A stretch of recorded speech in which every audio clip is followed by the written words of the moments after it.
Ryan, when are you coming to Texas? Dude, next week I'll be down there. Oh, well, yeah, commit your code, right? Yeah.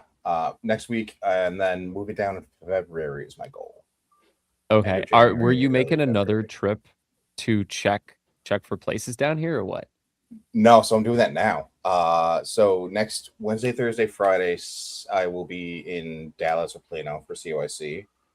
Saturday morning, driving down to Austin because I'm going to see a race at Coda. Saturday, Sunday. Nice. And then Monday, Tuesday, Wednesday, I am apartment shopping and touring.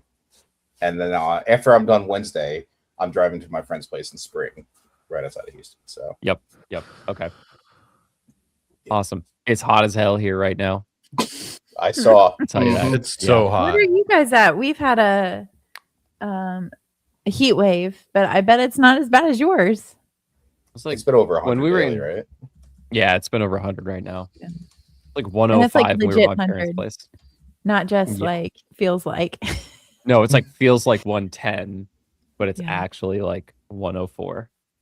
We had, I don't think we broke 100, or maybe we were right at 100, but somebody took like one of those, I think it's like a food thermometer. My dad will use it to like check the surface of a skillet or something. And they did on the sidewalk and it was 145. Wild. It's spooky as hell. Amazing. Did you finish Halo, Brad? I finished Halo. Now I'm like freaking out because in a couple days the GTA 6 trailer comes out on Netflix, which is just wild. We have video games on Netflix now. Yeah, it's incredible. I didn't get to play the new Halo yet. Oh, you did. You didn't get it yet? No, I keep holding off because I have other games to play, but it's definitely something I want to play. I mean, how can I not? I gotta say, it like if you're trying to play it on PS5, the performance sucks, and I think they like wrecked some of the cutscenes. Like they didn't do it justice. So just go play like Master Chief Collection or something else. But like, yeah, that reimagining isn't it? My son's been eyeing Split Fiction. So. Oh yeah, I've seen that game. So good. I've heard really good things about that. And I will say, It Takes Two tops Split Fiction. Same developer. Really? Also heard. Wait, no, vice versa. Split Fiction was the second one.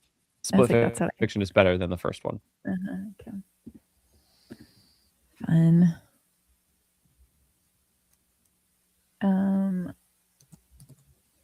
Okay. Do you guys just want to go live? I feel like we're biding our time. Yeah. Is everybody getting their tweets out? Might as well do that. Oh now yeah, before. I forgot to do that. Oh, we're doing the thing. By the way, because nobody's here yet. Yeah. Oh yeah. X.com marks the spot. Dude. The amount of times I like follow Compressed FM on Twitch and then I have to go and do it again, like I don't understand what's happening. Every time I follow you, like really? it just unfollows again. Yeah. I got Inception happening. Incredibly rude. Compressed FM on Twitch and then I have to go and do it Oh, I hear an echo. No, that's me. That's Inception. I opened up with the thing. Sorry. Here we go. Okay, my tweets is stuff is out there. Compressed FM. I will say I want to open it like as soon as we start this agent conversation and all this stuff. I want to open the conversation with a question. Yes. And then end the whole conversation with the same question. Ooh, good idea. Ooh. Yeah. Brad is prepared. That sounds like strategy. It is because I want us to think about what we're doing here. So I think it's gonna be good. It'll frame the conversation and force us to come up with a conclusion. You know what I think is wild? The fact that for the last like 2 months, we've been asking the same question almost every single show. Like, what model you're using, what's your setup? And we have new things to talk about every single week. And it changes every single week, which is Yep. crazy. Yeah, hard agree. Who would have thought? Oh, that was a cough. I'm sorry. Is everybody ready? What? I'm Yeah. ready. Ready. I'm ready. Ready as you're going to be. Okay, there's the intro. Welcome to another episode of Compressed FM, a podcast all about web design and development with a little bit of zest. In today's show, we will be herding cats, talking about all the agent tools that we have been using lately. Web development and design, who would have guessed? Well, we can do them both, even add a little zest. So turn up the volume, get ready for the best. Let's get it started in this episode of Compressed. Hello, my name is Amy Dutton. I am a senior design engineer at Cloudflare. Hey, y'all. My name is Brad Garapi. I'm a senior systems engineer at Cloudflare. And my name is Chris Nowicki. I am a developer experience engineer at Commerce. And today we have our good friend Ryan. Hello, everyone. Buddy. I'm Ryan Ferber. I'm a design engineer at First Look. Lovely. First look. Don't look last. GG. Not second. Not second. But we're all real life friends. And so this conversation we enjoy talking about all the time behind the scenes. So we thought it'd be fun to talk about on the show. And as we've said, I feel like we ask the same questions every single week and it changes every single week. So Brad had a very specific question that he wanted to start the show with. Yeah. Okay. So, to tee up the whole conversation, the idea is that we're all constantly using different tools to manage a bunch of different AI agents or sessions or models or whatever it may be. And like Amy said, it's changing every single week.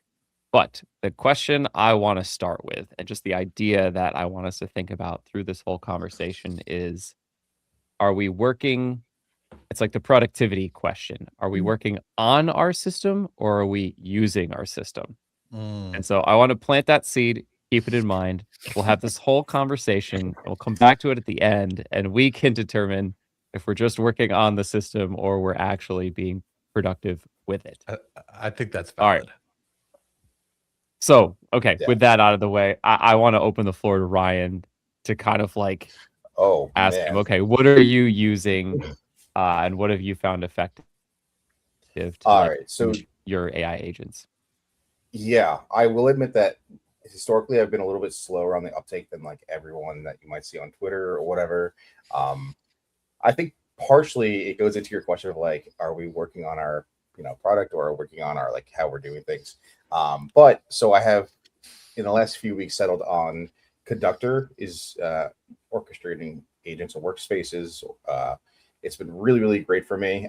Previously, we set up like a pseudo model repo for use, and I was using Warp and in a similar fashion, but it just wasn't as smooth feeling. So I've settled on Conductor for now. It's been working really, really well. I think the only side thing that I see is more token use because it's more likely to spin up parallel agents for things. But I use that in combination usually with Claude. Opus 4.8 is my go-to model at high. Although in the last couple of weeks, I also have been toying with GPT and been really impressed with those models. Okay, so what makes... Okay, I basically just like agree with the GPT stuff. I feel like I'm finding more I know. I click with it better. But what about Conductor? Like, why do you like Conductor? Can you tell us what it is? I have no experience with like any most. Or of can these, you like, show agent us? ones. Yeah, show us. You can do that Oh, too. video. Ooh. Oh, I could I mean, show on the that. spot. If Let you me do pull video, something up just real make quick. sure you just verbally describe it for our audio only. Yeah. Yes, for sure. And I'll, you know what? I'll even throw it in dark mode so I don't blind any one of verse to the lights. Normally in let's mode. go. Share screen, allow, and I guess I got to do my entire screen for this, right? Yeah. Okay. I'm sharing. We can see your screen. All right, cool. So this is what Conductor looks like, and basically it's a way to have. It's a really easy way to have multiple workspaces going at the same time. So I can, for example, if I'm working on my personal dashboard, right? First thing that you do is you can open a project. You can open one that you have locally, or you can just throw in like a GitHub URL that you want to start with. But then you can set up each project like different scripts. Here we go. So basically I'm saying like when I start up a new workspace, right, it's gonna run these commands, and then I want to just run pm dev. There's shortcuts for everything. So I'll open up a new workspace, and this is where you can choose. What's really nice with Conductor is you can choose your default model. So you can see like I've defaulted to 5.6 Sol. And just trying things out, but you have a selection from your Anthropic models, GPT. You can sign in for more. I think they support OpenCode now. Yeah, and you can say I want to work on whatever. For now, we'll just create one. What's really nice too here is you can create it from a PR. So I'll use this all the time for work, where someone says a PR for review, and I'll pull it here. And we have certain PR review skills that, for example, will review in the fashion of me or my colleagues, and I'll just hit review, and it runs off. Different branches or linear issues, which is really sweet. Yeah, so I'll just create a new workspace. So it runs that setup command. And again, I could just spit up another one, say I want to work on two completely different things. I could run both of these in parallel, work on their own things. Work trees, I think, worked in a similar fashion. So that's basically what this is doing. Yeah, and then on the right, you have your files, whatever. At the bottom, you have a terminal that you can mess up with. You see your setup. That's using the script that we talked about. This is the run space where if I hit Command R, it's going to just run pm dev. But of course, you have more something complex or involved. It's going to do a little bit more for that. And then yeah, you have a terminal associated with that workspace that can do whatever you want. So while I'm in here, I can just yap about whatever I want. You can obviously change the thinking level. You can throw it in plan mode if you want. What's really nice, what I've really enjoyed with Conductor 2, is the ability to link another workspace. So perfect example is I recently just released like a syntax highlighting thing called Hearth, however you want to pronounce it. And because that landing page is hosted on my personal site, Portfolio V7, I could have a workspace here. I'm going to open up a workspace here, and then I can just link the two. So you can, in this menu here, we'll find Portfolio V7, boom. And now this is going to communicate and have access to everything in this workspace. So for us at work, where we do not have a model repo, for example, we have our first dashboard and our first API in two separate repos. It's really, really great to be able to have them communicate across the stack that way. And that way, if I have to make any API changes, it knows what the front end is doing and vice versa. Oh, nice. So you have agents talking to agents, linking the two workspaces, or basically the two work trees together. Exactly right. Yeah. And now I try not to, but you can technically tell, for example, since they're linked, I could tell one agent, hey, we made some verbiage updates to the landing page. Update the verbiage used in the README in this workspace, and it'll go off and do that and create a commit for you in a completely separate area. So it's been really, really powerful for me. That's great. How does it work? Oh, go ahead. I was going to say, I like compared to what I use, Superset, where I have to open up Claude Code independently, or I have to open up Codex independently, or OpenCode or whatever. I like how this has a harness around all that, so it can run all of the models that you have linked in one chat window and change between those. That's really nice. Yeah, I agree. You can see here that it supports Anthropic, Code, GPT, or OpenAI, Cursor, and OpenCode. So you can just log in with any of those, and you just do it all through there, which is awesome. How does it link in the Codex thing? Is it using the subscription? Yes, it is. Okay, sick. And then, yeah. Although I believe you can just bring your API key as well if you prefer to go that route.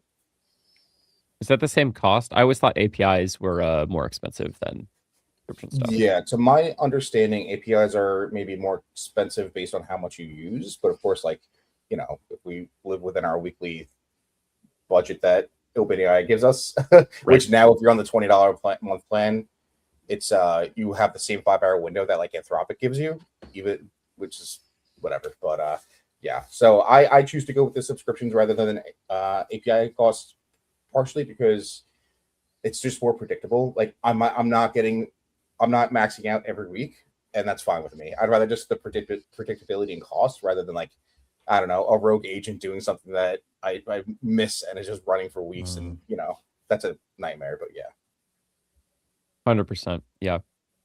What about? Okay, I never I think understood what they did. Sorry, I think the bandwidths are different though when you're on subscription. Like they subsidize that more. yes, that I'll agree with. Okay. Yeah. Because I was like, I've easily maxed out, gone through $20 in an overage charge. Whereas like in a day where it's like, are you kidding me? Like I paid $20 a month and it was fine. Yeah. And that's why like I've also just avoided the, you can set it up so that you can go over, right, at an X amount. Yep. But I'm just like, you know what? At that point, I'm just better off not. I'm fortunate that work will pay for my OpenAI coverage as well, but they cover the 5X plan for Claude, which is like been my daily driver for a handful of months now, probably 6 months at this point at least. And that I definitely need, because if I'll go through it, especially now with, if you try to use Fable, forget about it. You're going through your 5-hour budget in no time. 5 minutes. Yeah, seriously. So what happens when you use like the GitHub repo option to start a workspace? Are they cloning that down onto your machine, or is this all running like in their cloud remotely? Yeah, so I'm running everything locally. So you're exactly right. When you use the GitHub URL, it clones it into just a repo on your machine, then runs it there. They do offer cloud agents now in environments. That is part of the paid plan, but that also gets you access to their new mobile app that they're releasing soon, I think. So it's cloud agents are not something that I've messed with yet. It's something that I'm like, don't I, right? Like I love the idea of being able to do this from my phone if I'm out, but maybe sometimes I also like that separation that I cannot do it from my phone, right? I think that begs the question, like as far as phone use goes, is are you monitoring your agents when you're working with them? Are you running more than one at a time, or are you pretty single focused, following along, staying engaged? What's your normal workflow? For me, I typically have like 1 to 3 or 4 running at a time, depending on the complexity of the task at hand. It's really, and that's what makes this really nice too. It's really easy for me to just start another one while I've sent off one on an audit chase, right, or doing whatever. I mean, so the simpler the text that I'm tackling, I'll do 3 to 4 at a time. The more complex things, that's just definitely when I'm watching a little bit more. But me personally, I still review every bit of code that my agent writes for me. I know this is like a big topic of conversation in the space right now. I don't even look at the code anymore. We still conduct PR reviews at work. Sometimes it's short and sweet. Sometimes we get together with the person, especially in a place where we are pushing out 3 different products that have 3 different pods under the first team or family, whatever. So like, one person that's reviewing your PR might have the full context of what your PR is doing, but as a team, we try to keep the ball rolling, right? Yeah. So yeah, I definitely do like to keep an eye on things though. I read a good write-up the other day that was like talking about the whole debate of do you read every single line of code? And the point that it was making was there's more benefit to PR review than just reviewing code and making sure that AI got it right. A lot of it is also knowledge share and understanding the architecture and the context around it so that you can also better work on the project in the future. And so it was arguing like, what else are we sacrificing? It's not just code quality. Yeah, I agree 100% with that. And I think actually, okay. I was going to say, it's literally like aligning the team to like, this is what I'm building. And like, it's just a good signal to others about like what's being developed. Yeah. You know what's really cool, Ryan? Why don't you talk to them too about maybe after Amy's question, but I remember you talking about you have different, like there's Ryan's review process, there's your coworker's review process, and it actually honors that in the config files, so that when it Yes. runs through stuff, it actually runs through the almost like a markdown file. Could you talk about that? Yeah, let me see if I could find that. I think okay, so yeah, each and you can set this up per repo or per project that you set up, which is great. So in the actions, for example, you could go to code review preferences and give it exactly what you want. So Mhm. I have it set up. Those skills are very particular to our work stuff. But in here, I would just say, hey, every review you do, run, I don't know, Ryan review and Robert review and so forth. So these every time that you do this, right, you set this up, there's It goes going to to that be skill. when you actually have changes, there's a review button up here that you just press that, or you can tell it to do a review itself, and it will make sure it uses those skills. How do I know it's actually using those skills? Because it responds the same way that you told the skill to respond, right? That's cool. That's Mhm. cool. So it gives you that little automation at the top, almost like run the server.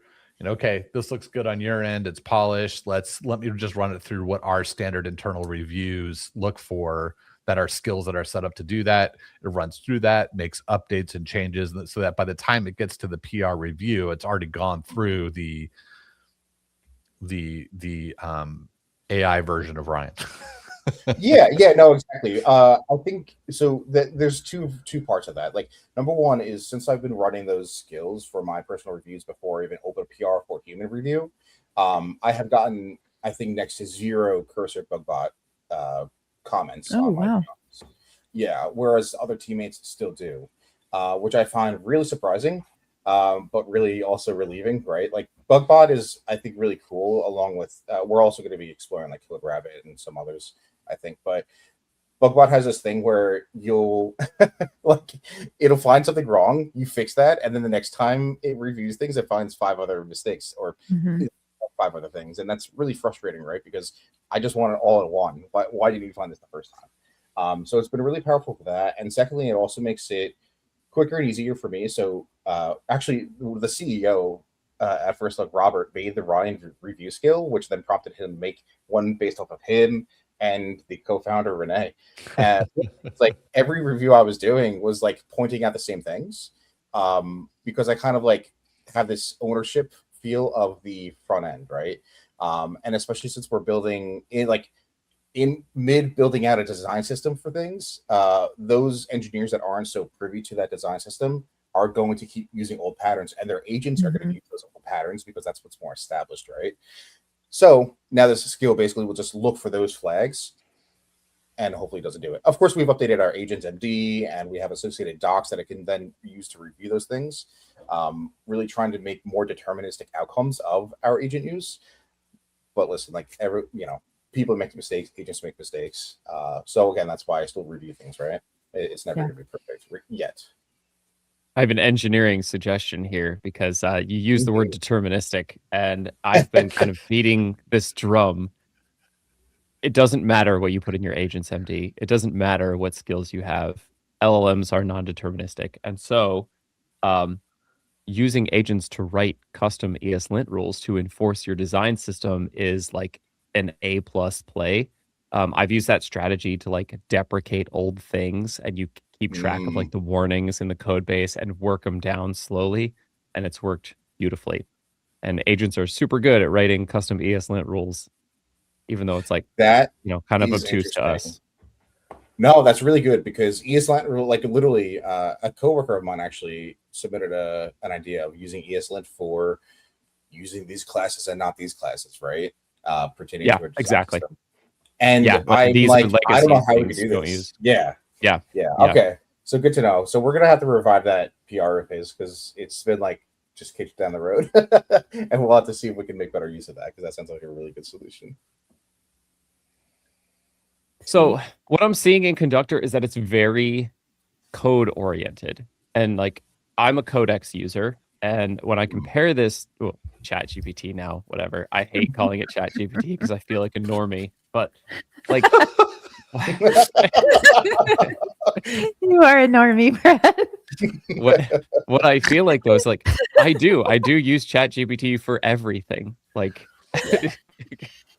I use it for everything, and so easy to jump in there and just ask it like a regular question, but you can also code in there, and that adds like this layer of stupid complexity. They basically have 3 modes that the app runs in. It's the chat mode, it's the work mode, which is like chat plus outputs, and then there's the code mode, which is like basically work but for code. I don't know, it's dumb. So this seems to be very coding oriented. What if you just like want to ask the AI any random like question? Is there like a separate mode you have to put it in, or you're like, no, you just use the agent chatbot right there, who cares? You just use the agent chatbot, and that's that. It's been interesting, actually. You mentioned that when I was first getting set up with Conductor, I just was in a repo and I was like asking it things about Conductor, and it was able to answer those questions pretty well. I think if you have a question that, whether it's not loosely related or not, something I didn't show off is we have our main agent conversation here. Well, you can always open a new tab, and you can choose a different agent to run this with. So let's say like I have one of those questions that it doesn't require Opus or Soul on. I could just change this to a different model and ask it a random question, and it'll just give me that, as if I'm just talking to ChatGPT for the normies. Do you have to have a question associated with a workspace? Because that's one of the primary differences in ChatGPT. It's like if you're coding, you have to be connected to some kind of file system. It has to be pointing at a reference. Yeah. I think it's an interesting question, but yes, to my knowledge, there's no just like general chat, AI chat. This is all coding and project focused in that aspect. Which sometimes I think about it, I'm like, oh, this would be nice, but then for me, it's like Raycast AI is one keybind away, right? Or anything else that you might use. That is true. Yeah, or like shit, we all have like Codex and Claude downloaded because who knows what we're using at any given time. Like, I think before this we were talking about how y'all talk about AI and what we're using, and we keep having things to talk about because it just keeps changing and you keep trying different things. And I mean, Chris and I for sure are the suckers for trying new things all the time because we just see a new app that looks nice. And we've talked. Try it. We're Things 3 beta testers. Are you? He's like, ooh, check out this new To-Do app, and I'm like, Jason knows. Chad, I gotta stop because then it gets into what Brad's initial question was. Brad settles. Am I building? And so I have settled. Like, I love seeing Ryan use this, and I love how he's adapted to something that resonates with him. I tried Conductor for whatever reason. It did not resonate with me, not because I didn't like it. I was like, this work tree thing, I don't get. Then someone at work told me about Superset, which is the exact same thing, but for whatever reason, it clicked like that for me. Why? I don't know, but it did. But yeah. Okay, let's hear about Superset. Oh boy. All right. So Superset, the exact same thing as Conductor, except it has let me pull it up. It has, you'll see this here. Hold on. I have questions for you about Superset that do not click for me. Yes.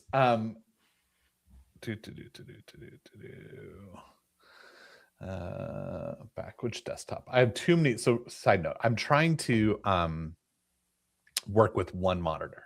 I have a 34-inch ultra wide, and eventually I want to get a 40-inch. So I'm forcing myself to work without this side thing over here right now. Okay, let me share my screen. Sure. This is why dual monitors are goated. It's true. That's true. Okay. Just share a window. All right. Can you see my screen? Okay. Yes. All right. Let me make this a little bit bigger for everyone. Okay. So similar to Ryan's setup, we have each project over here on the left is a repository that I have locally on my machine. Okay. So all of these items local on my machine. Cool. So I can go here to BigCommerce, I can add a plus, and I can choose to either pull from a current branch, but I always like to pull from main. I can create a custom branch right here. We are going to do things, right? And then I could type in what I want, or just, hit enter here. And then once I'm in here, I could be like, cool, let's open up Claude. It opens up Claude. And then now I'm in here and I can start doing my thing on that specific branch that came off of main. Super cool. I can also, Okay. go ahead. I gotta call Superset out on something right here. They make a nice GUI because Yep. this isn't a terminal app. This is a Correct. GUI, and then they stick the terminal right in the middle. What's up with that? Yeah, that This is surprises amazing. me. Solo Where? is- It's the same They way stick Solo. the Cloud Code terminal right in the middle. Like, Oh, how yeah. come That's they like don't like? most of it. Well, and the advantage is you get to use your Cloud Code subscription. Correct. Otherwise, you have to get locked into their APIs. Correct. Now, Okay, sure. so here, like I could open up if I wanted to, I can open up Codex and it's going to pull up Codex for me. Codex, yeah, and And then I terminal. can do Codex with my subscription, whatever I want right now. I don't normally use Codex at work because I have an enterprise subscription here. I could, in this panel, I can open up a terminal, do something in this branch that I want to do. And it always has a local terminal over here. So I could do what I need to do there. Now, here's where it gets fun. Once this is a whole work tree, so it branches off of main, I can have multiple things going at once, whatever's needed. But what I really like about this is if I open up this panel, I can look at the files, and our doc site is hosted in Vern. So if I need to make an update to the config or the YAML file, I could just go here into the, I can go here into my editor, and I can edit the file right here without having to go and right click and open up a terminal. I can also see any You mean the changes IDE. in the IDE. Yeah. Yeah. And then I could see any changes that are made. So I can watch the diff happening. I can click on the diff if it's going through. If I had this hooked up to GitHub, which I don't right now, because you have to install an app and we need to go through approvals within our company for that. But I could see all of the reviews that are like, what are the comments coming out on this? And I can tell the agent to go and do the thing on that specific review. That's mainly how I use this. The other cool thing is you can see your usage. So I could go in here and just see like, what is my usage across That's like, all right, nice. so like so far I can see I've used, and this from July 27th to August 2025, I've used $1,000 in tokens. So I can see all of that information.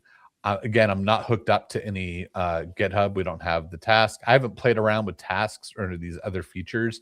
I really just use this for going in here and going across all the sites that I manage for documentation and doing the things that I need to do on a day-to-day basis. So keep it very simple. Yeah, but that's kind of how I use it. Okay, so my questions that didn't quite click for me is what's the difference between a session and a project? Because I'm like, I feel like your sessions should be maybe grouped as a project. Yeah, so right here, so you would have sessions going inside of a workspace. So a workspace is a But they also have workspaces up at the top. Oh, that's the Kanban board. Correct. Okay. Right. So you can see like here's everything that we're doing inside of these are all the sessions running across all of the workspaces. So a session is an instance of an AI agent doing its things. So you got in a specific project inside of a workspace or a work tree. So you can kind of see all that's happening, what needs attention, what's going on. You can build in if you wanted to, like, if I really had this dialed in with everything, fix automations. But I'm not into like launching a crap ton of agents at once. I ran into this the other day where I had probably 2 or 3 running per repo because I was doing a major update. And my brain got fried. I got lost. I'm like, I got to slow my roll here. It was hard to keep track of what's going on.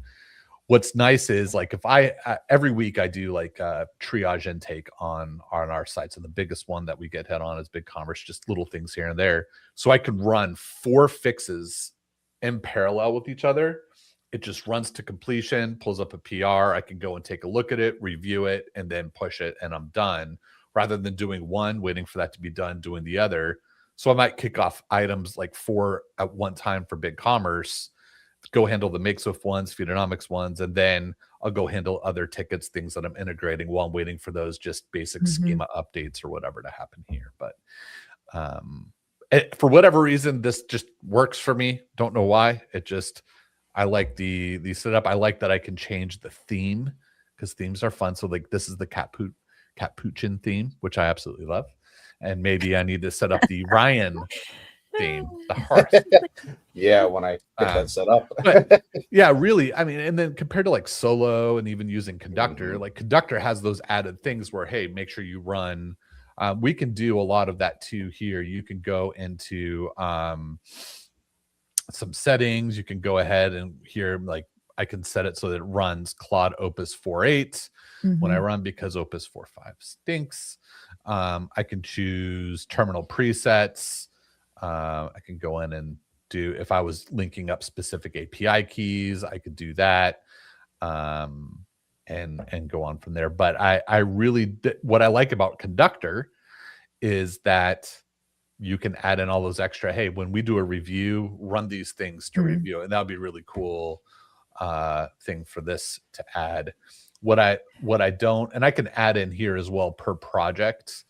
I can go into here and I can go to the scripts and I could do a setup script as well, just like he does, a teardown script. Nice. I could do a run script. I can choose, the name of the project, whatever, right? Branch prefixes and all that. The one thing that I had a hard time with is I'm opening up specific branches. So I'll use linear issue and I'll copy that. I'm working to get this integrated there, but I'll copy the branch name from my linear issue and then I'll throw it right up here and the branch name kicks it off so that when I start that, it knows I'm working on it. When it puts it into review, it changes the linear ticket along the way, right? And I had a hard time finding that feature in Conductor. Where in Conductor, what you have to do is you have to start your new workspace. It creates it as a city. So your work tree is the city name, the branch. And then in the terminal for that workspace, you can then check out a branch, whatever branch you want to, and then it changes it, and then you're good to go. But I was just looking for a quick way to go enter it, start it, done, without having to go type in all the information in. Superset will also let you tie it to a linear issue. Like when you click a new session, there's a button at the bottom where you can link it to linear or GitHub or even a PR. Yeah, I'm working on getting, we're getting it. I'm going to work on getting this integrated into our linear workspace. I'm the admin of it. So it's not in there yet. So for right now, I have to manually do it. But as soon as I get that connected, it'll be great. I did try Conductor the other day and I did like this. It didn't add all this extra stuff. So the simplicity of it, and really it's not that big of a deal to go to the terminal and just check out a branch. If I needed to check out a branch, it was just I got so used to using this. And then to Brad's point, I'm like, okay, I don't want to play around with Conductor. I don't want to play around with this. This is working for me right now. I'm just going to stick to it because I need to get work done and I'm just going to make this work for me, if that makes sense. So one other thing that did not make sense to me with Superset was when you create a new terminal, it has hotkeys or like shortcuts across the top for Claude, Codex, whatever other agent systems or models or harnesses or whatever that you set up across the top. It was weird to me that wasn't like a tab. Like to me, it's like once you select it, it should go away. Like I can understand a preset that you select, but it just like it stuck around. I'm like, why do I still have these things? And then it was like launching all these other agents. I was like, wait, that was like weird to me. Yep. Okay. I think the best part, like we're talking about.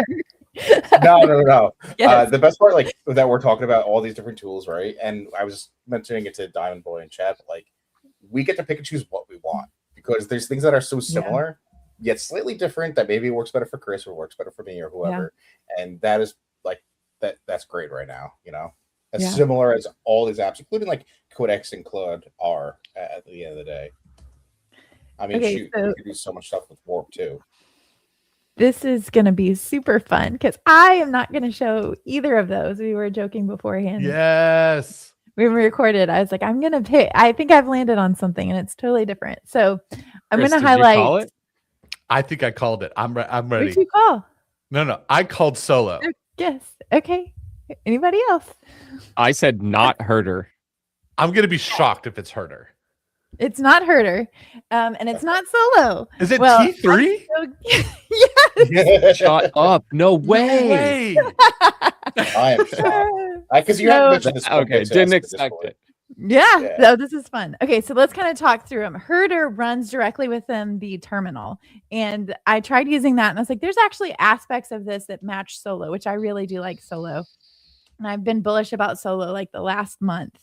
But it doesn't have the hotkeys, and it does have hotkeys, but they're just different than the bindings that I'm used to. And Aaron is the mastermind behind Solo. He's done a great job. Actually, I'll pull it up since we're all showing these off.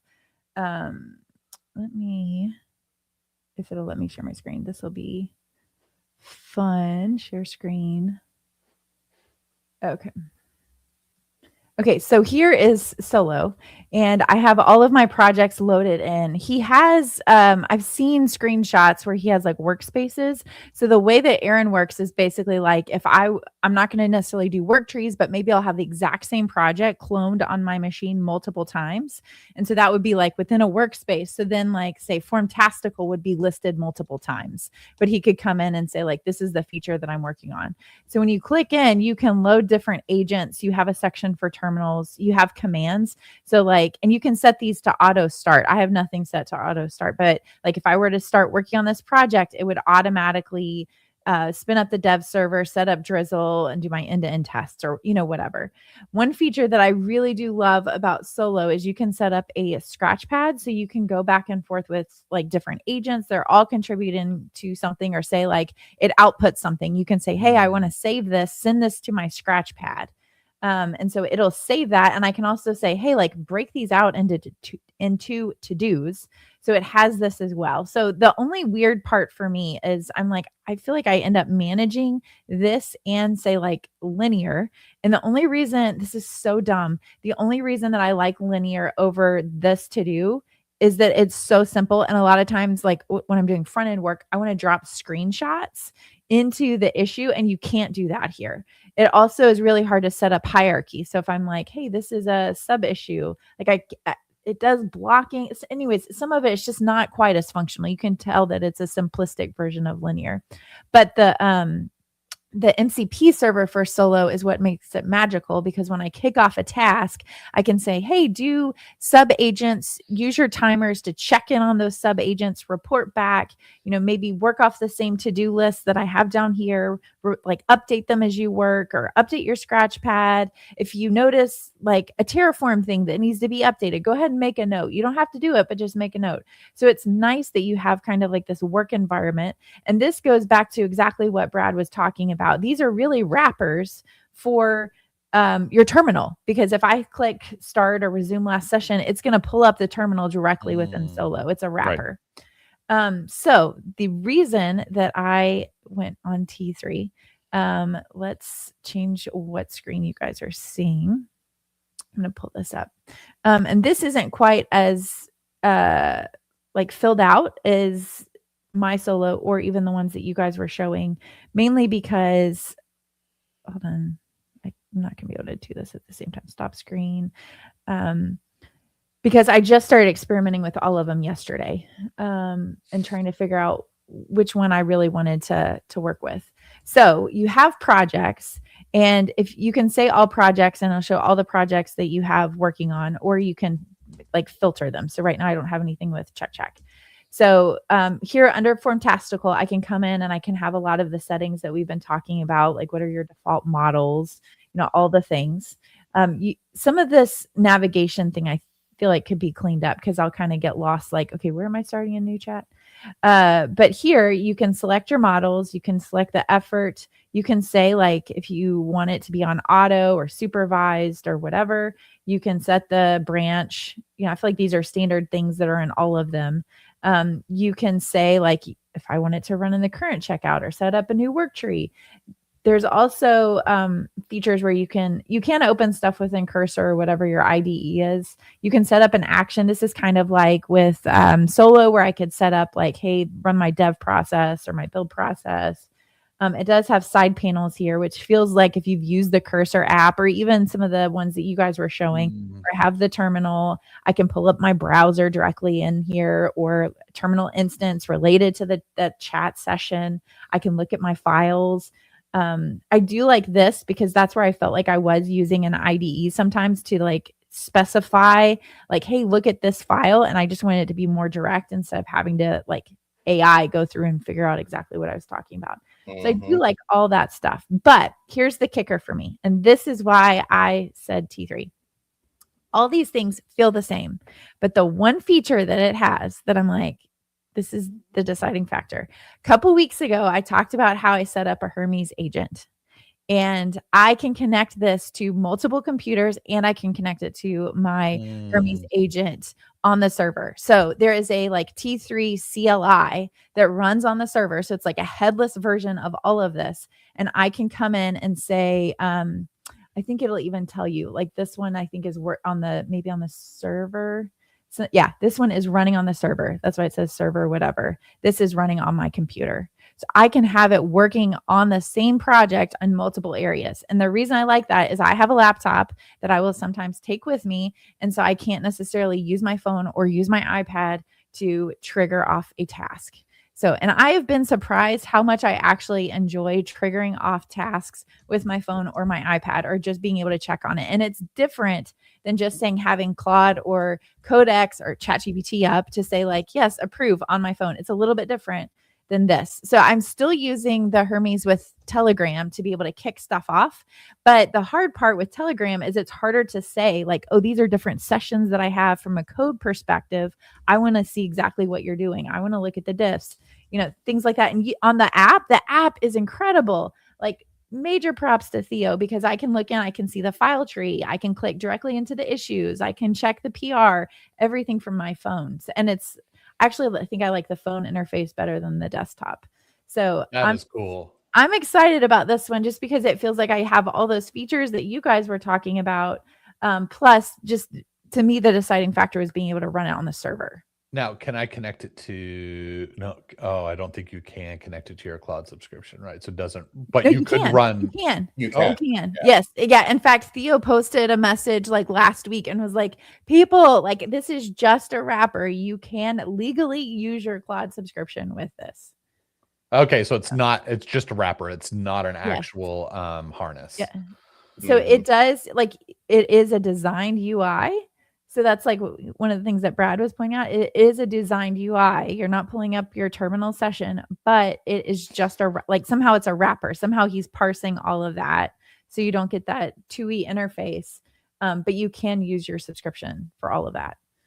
So, but I am mostly camped out on GPT 5.6. So that's been the one that I've like doubled down on the last 2-3 weeks. So Amy, I'm curious. So I'm thinking about your killer feature, which is like, essentially running it on the server, connecting it to a server session. OpenCode, I feel like, was one of the first that did that, where they separated their actual running server from clients that can connect to it, whether it's the TUI or the web-based client or the desktop-based client. Did you include OpenCode when you were like analyzing all of these, trying out their headless mode like that? I did not pull up OpenCode mainly because like we use it for work. So I felt like I had a good, like work-wise, we're all in on OpenCode, which I do like because you can swap out the models and all the things. I have used Solo with OpenCode just because it is a wrapper. It does pull in that terminal interface. But I try it, like I haven't used the other setups with OpenCode. I don't know. Some of it has to do, I think, with the harness too. Dan Shipper posted the other day that he is like on he's doing tons of stuff right now. And I think he's only on like $100 plan with Codex or ChatGPT, OpenAI. And it's because the way the harness works that it is so much more efficient with how it caches your responses. Yes. And that's not to say like OpenCode is bad. It's just not as good. also because it's using all the models.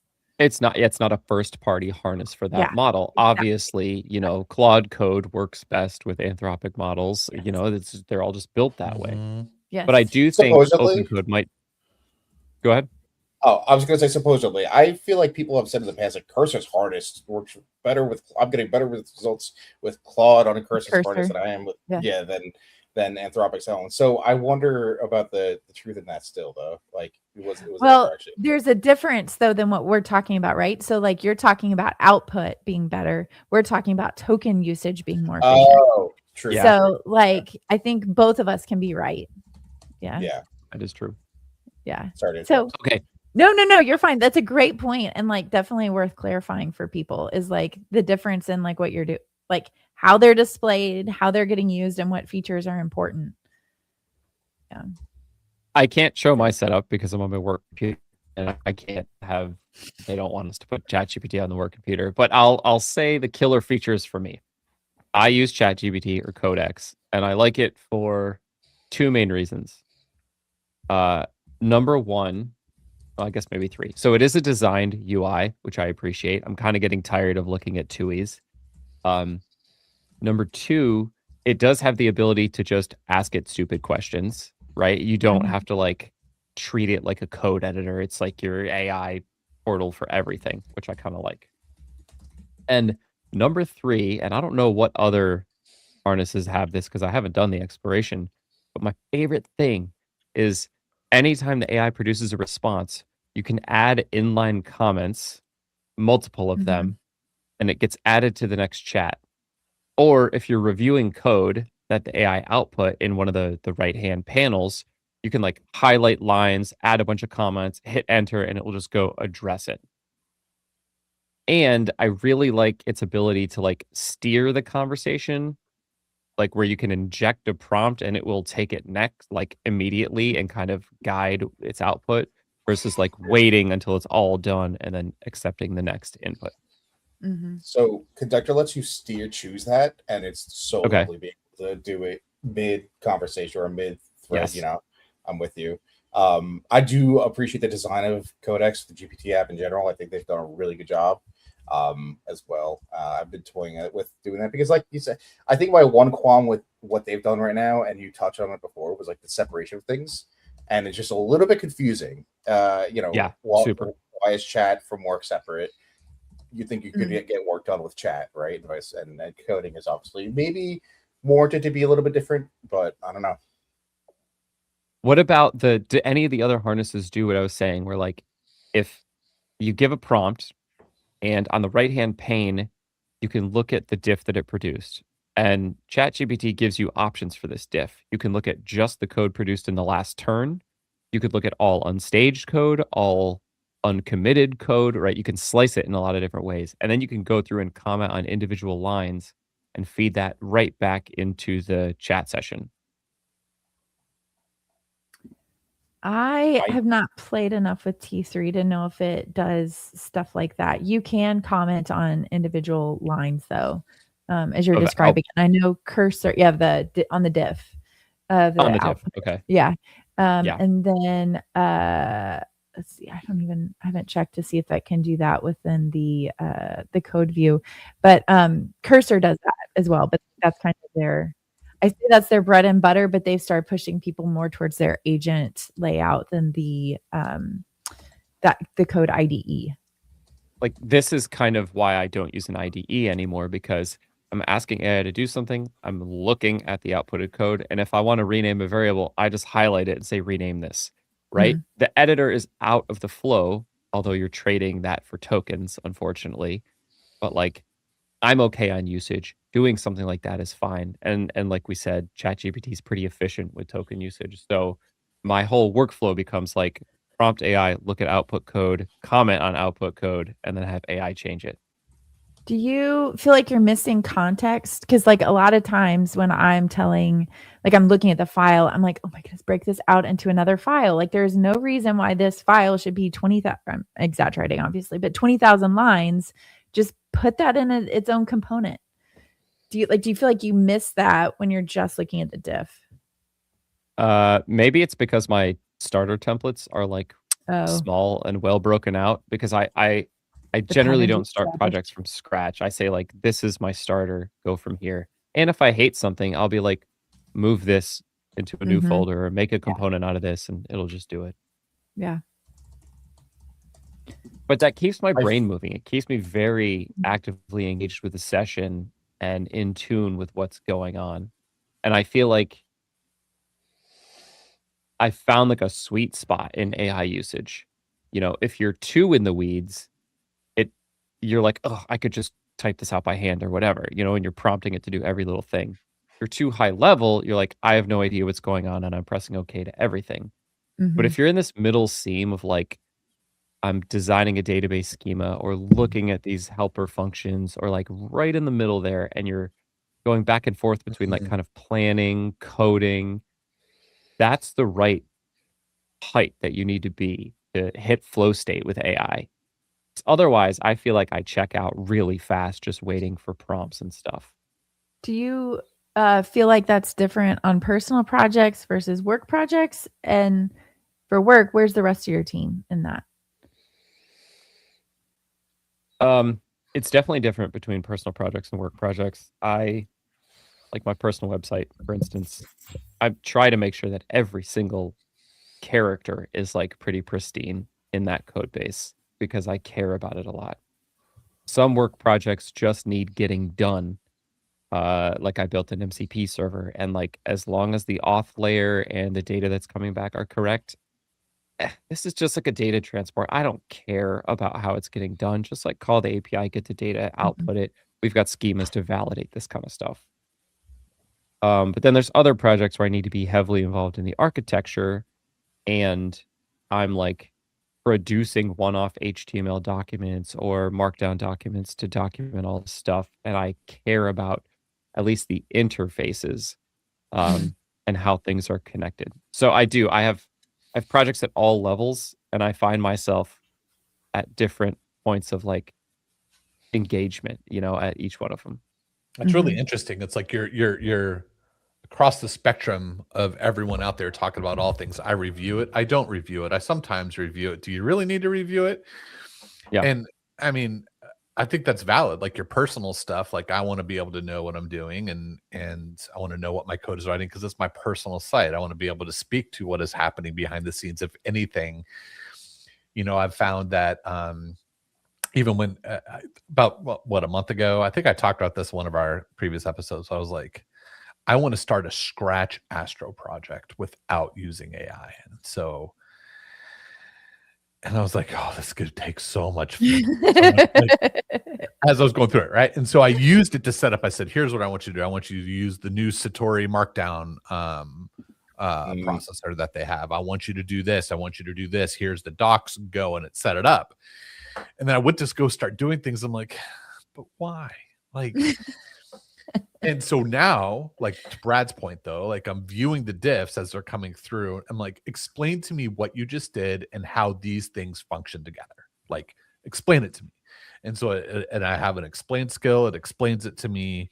I understand what it's saying, but I can kind of view what it did and kind of catch some things like, nope, I did not want you to do that. Right. I actually really, because we understand web architecture. We know how to drive it if we want to use it as a server component, if we want to use it as statically rendered, dynamically rendered, or whatever. So we can steer it to do a thing. And so when it starts doing things on its own, like, yes, I made this all dynamic. Dude, this is a docs. This is my personal blog. I don't need my blog post to be dynamic. Like, let's go make those static. Right. So you can kind of catch those, things. I think it'd be more fun to do like algos now by hand just to solve those than like code full web apps. I think we're spoiled. Oh my God, that's funny. That's exactly the prime use case for me for AI is like, I need to do some like map filter reduce bullshit over some objects to change it from this to this. And I'm like, just do it for me. Like, I don't care. Yeah, It's any like- data massaging that I can do for me, I'm happy to let it do Yeah. it as long as I look Yeah. it over and can understand what it's doing and how it got there. You know, it's the shit I don't At want. the end of the day, almost that's the stuff I'm like, I don't even care what you're doing. Mostly as long as perf is okay on it, you know. But like, you have an input contract and an output contract. It's a black box. As long as it's not slow, I don't need to know. Oh, so funny. So are we all on GPT? Except for Personal use. I just Soul, baby. updated to the $100 or no, I just went to the $100 sub. you did. I did. And here's I tried using Welcome. Soul YOLO the other day and I burned through it. So listen, guys, when your wife comes to you and says, I need a website, oh my heart just, yes, baby, I got you. And then I had Soul just do its work. And but then I burned a lot doing that because I'm like, let's get some ideas, let's talk through it together, right? Probably didn't do it the best way that I should have. So I upgraded to the 100. So here's what I love about it. I could do any image updates, anything I need to do. I have another project I'm working on for a lady who's creating a learning platform for doulas. So she gives me everything in PowerPoint, but the platform doesn't take it in PowerPoint. It takes it in PDFs. And the platform also needs you to separate it by chapter and lesson and all that stuff. So what do? I have a whole local project set up. I dump it in there. And within 1 minute, I have PDFs per each lesson. I have what to put in. I have the check on learning import sheet with all the stuff that's needed. And I get it imported and I make $200. Nice. That's right. Not too shabby. $100 in, $200 out. But you go, so I mean, so I could do all of that. I know I could do some of that in Claude as well, but I found my Claude usage going way quicker. And then more what I'm trying to do is direct it to do all my planning with Soul. And then I say, hey, plan this with sub agents to save on cost. I don't know if that's the right way to do it, but I guess I could just say use sub agents and it knows that I'm trying to save on cost. But then it goes and operates on lower models for all the things that it needs to do while Soul continues to keep track of what's going on, and that's helped. So for personal use, I'm all in on Codex. I'm trying other harnesses as well, but that's a story for another time. I shared this the other day, and I'll stick it in the chat. This is a tweet that Theo put out with his model tier list. Here, and I'll share my screen real quick. I saw you shared this the other day. Yes. And his response, actually, when I saw it, it was the, is it Brian? You'll appreciate this. This is Dia. When I saw him post this, it was more of the, I can't believe you guys agree with me. And it has 3.3 million views. But what surprised, so Fable is S+, and then he has Soul as A tier, and then Kimmy 3, Luna, and DeepSeek as B. And it surprised. That's the big surprise. Yeah. Terra wasn't up there. Terra, right. Terra D. Oh. And he has Opus 5 and Sonnet 5 both as D. Yeah, that's Opus fair. 5 is a D. Opus 5 Opus sucks. 5 is an F. Yeah. But I wonder, and I didn't watch this video, full transparency, but I wonder if his argument for like Luna versus Terra is just like output per dollar. Like if it's just bang for buck, Luna is just better than Terra. So, it's kind of like you're using Soul or you're using Luna and not in between, Yep. And then I also thought it's hilarious that there's F and then there's Google.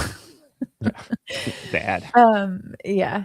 But again, I think it, comes down to some of the things you're asking it to do. Like I'm using a Gemini Flash model on not even 3.7 on some of the Hermes tasks that I'm running. And it's just because I'm like, I need it to be just a touch better than like a standard script. Like just, put a little sprinkle of AI in there.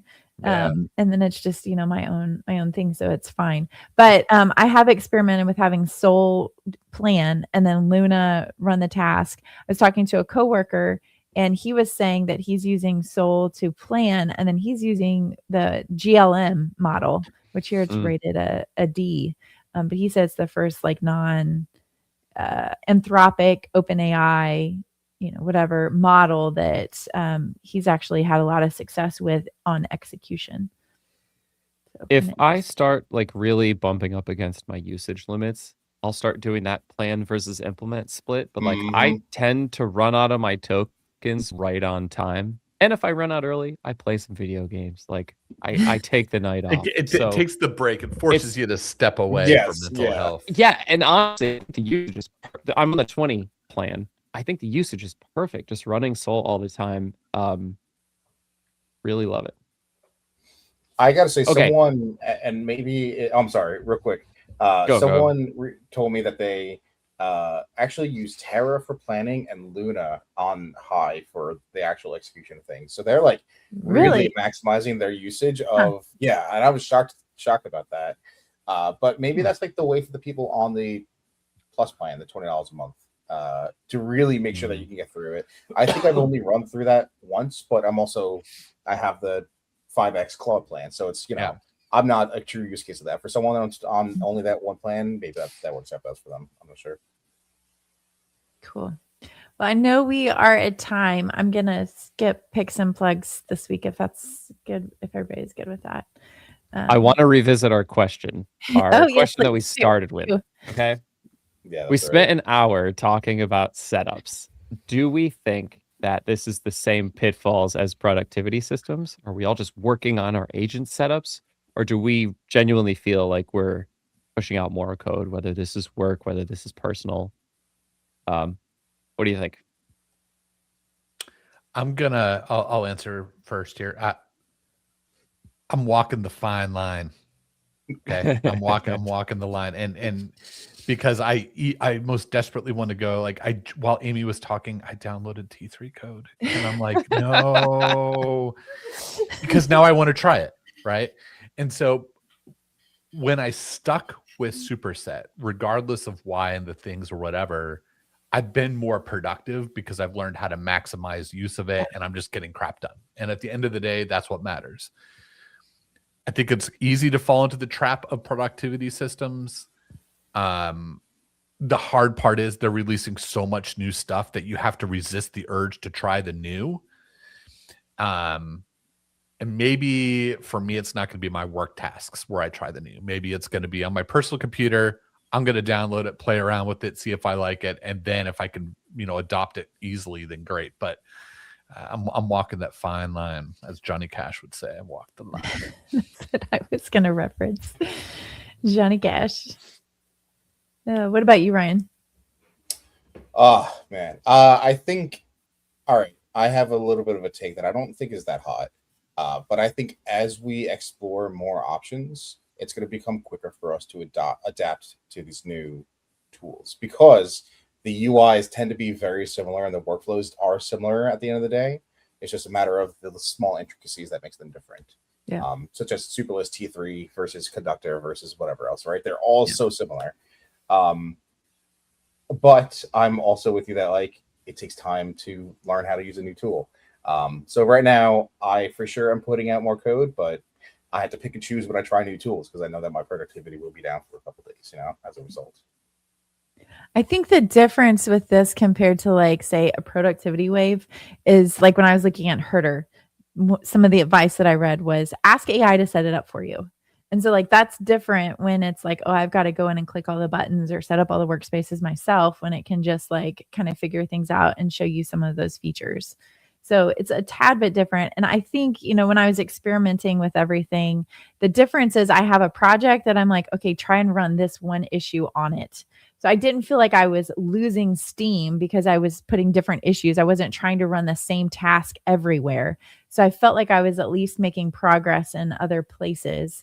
But I do think that you are going to see like, eventually when you do settle, like you are obviously going to have more productivity gains there than not. I think where I struggle overall with my side projects and being able to produce code is that a lot of times it feels like it either wants to nitpick on things that have already been done or write tests to like validate everything versus like actually writing new features. So that's also something worth considering or even like pushing the agent towards. For me, my tools have always been very simple, very basic, and I've stuck with them. And so it's the same thing here. I picked one, I'm there, and I feel like I'm cranking. I still have like a lot, things don't get out super fast. But at the end of the day, I'm like shipping way more than I normally did. Yeah. Yeah. You're such a normie, Brad. I am. Call it whatever you want. No, I'm getting No. shit done. that's true. We did talk about that though, Brad. Like I think before AI really became a thing of like using boring setups, right? And that kind of helps Yes. us just get shit done. And the, prime example right there. Yeah, Yeah. that is a good thing to point out. So years ago, I mean, 2 or 3 years ago, whenever we would interview founders for the podcast, I was amazed by how many successful podcast CEOs, founders, CTOs, whatever, were just like, pick a boring setup, settle into the boring. Like boring is what is going to be successful and be able to push you forward. It's not like you don't want stuff that's going to break and be on the cutting edge in the app that you were like putting your whole life around, that you need to have to make a living. So it's just like, pick a boring setup. So I think, the same wisdom can be applied here too, especially long term. Sweet. Well, thanks everybody for hanging out and watching us live. Thanks, chat. It's been fun to kind of provide feedback live. If you are listening in your podcatcher of choice after the fact, please leave a rating and review. Helps other people to find the show. And for now, that's all we've got. Sweet. And I'm going to end the stream because this was a longer one. But anyway, thanks everybody. Thank you. It was fun.